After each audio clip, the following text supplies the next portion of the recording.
I mean, you could call it one giant leap for local space geeks. I like that. That's good. The actual Apollo 11 command module that brought our astronauts home from the moon 50 years ago this summer will soon land right here in Cincinnati. Local 12's David Winter is at the Cincinnati Museum Center with more for us. Hi, David.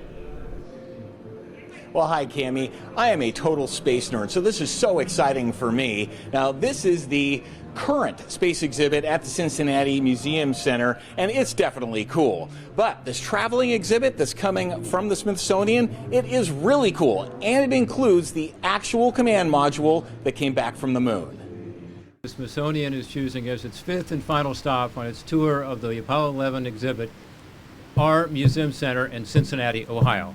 Today's announcement is huge news for anyone who remembers that moment when Neil Armstrong uttered those iconic words. It's one small step for man, one giant leap for mankind. Cincinnati and Union Terminal specifically is the perfect place for these national treasures from the Smithsonian before their return to Washington. Carol Armstrong did not marry Neil until 25 years after he stepped foot on the moon, but she remembers that day, and she knows how important it would have been to Neil to have these items displayed in Ohio, where he was born and where he died. I think Neil used to say that at one time his flight was part of science class, and later it was part of history class. He'd be very pleased to have it here. He would, yes. Here are some of the items that are going to be displayed at the exhibit when it arrives at the CMC on September 28th.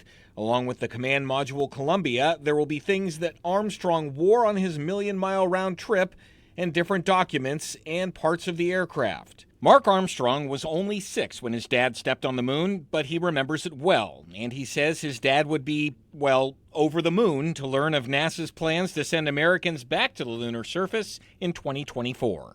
I think he'd say, first of all, great. Second of all, it's about time. One giant leap for mankind. We will have to wait another 5 years for that next step, but only 3 months until a little piece of the 1969 Apollo moon mission will land right here in Cincinnati. And here is a little piece of the moon.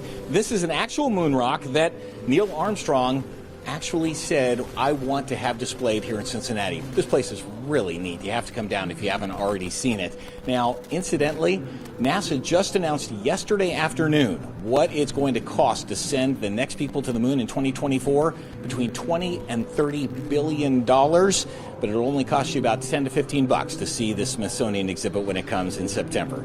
Reporting live from the Cincinnati Museum Center, David Winter, back to you, Cammie. It looks like such a cool exhibit, and David, I have to say that when you said that Neil Armstrong would be over the moon, that was a little cheesy, don't you think? A little moon cheesy? Yeah, okay. You're just joining right in, aren't you, Cammie? I am. All right. Thank you, Mr. Space Geek. Neil Armstrong was a professor of aerospace engineering at the University of Cincinnati from 1972 to 1980. He passed away in 2012.